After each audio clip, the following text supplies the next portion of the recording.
હાલો મિત્ર, જય શ્રી કૃષ્ણ. સ્વાગત છે તમારા બધાનું આપણા કિચનમાં. આજે આપણે બનાવશું મમરાનો નાસ્તો. પૌવા બટેટાને પણ ટક્કર મારે એવો. તો એના માટે મેં મમરા લીધેલા છે ને આ વઘાર માટે વસ્તુ લીધેલી છે: ડુંગળી, ટમેટું, કાચી કેરી, મરચાંની કટકી, આદું અને એક લીંબુ. તો હવે આપણે એનો વઘાર મારી લઈશું.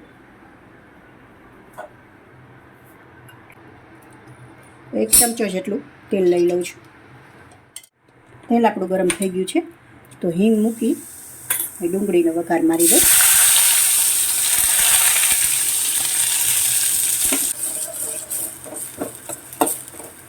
હવે ટમેટું એડ કરી દઈશું, મરચાંની કટકી અને થોડી કેરી સર્વ કરશું, એમાં એડ કરશું ઉપરથી.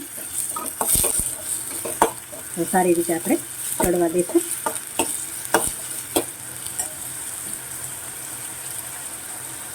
થોડી નિમક એડ કરી દો એટલે ફટાફટ ડુંગળી ચડી જાય.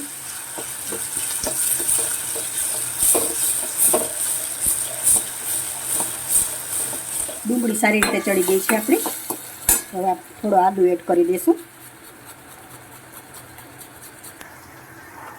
ખાંડ એડ કરી દઈશું,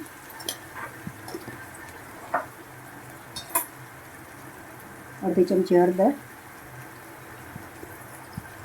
એક ચમચી મરચું પાવડર,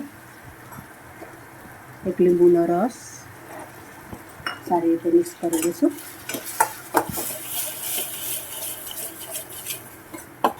મસાલાને 2 મિનિટ ચડવા દઈશું આપણે. ત્યાં સુધીમાં આપણે મમરાને ધોઈ લઈશું. મમરાને સારી રીતે મેં વ્યવસ્થિત સાફ કરી લીધા છે. હવે આપણે ધોઈ નાખશું. આમ પોલે પોલે હાથે જ આવી રીતે આમ ચાઈનામાં રાખીને ધોવાના.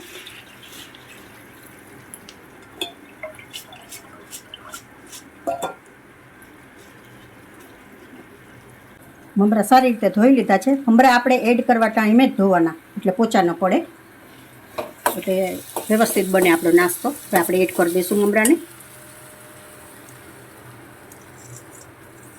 સારી રીતે મિક્સ કરી લેશું.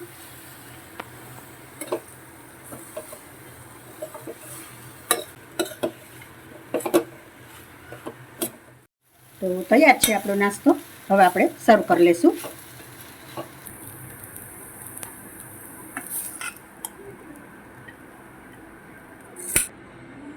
થોડી સેવ એડ કરી દઈશું.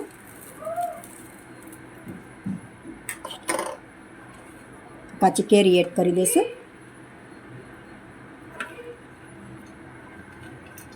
થોડા ધાણા એડ કરી દઈશું.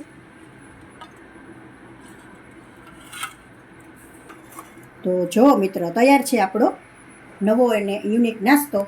જો તમને મારી આ રેસીપી પસંદ આવી હોય તો લાઈક કરશો, કોમેન્ટ કરશો અને તમારા મિત્રોમાં શેર કરશો. તમને મારી આ રેસીપી પસંદ આવતી હોય તો તમે લાઈક જરૂરથી કરશો અને કોમેન્ટ કરીને કહેશો મને કે મારી રેસીપી કેવી લાગી તમને.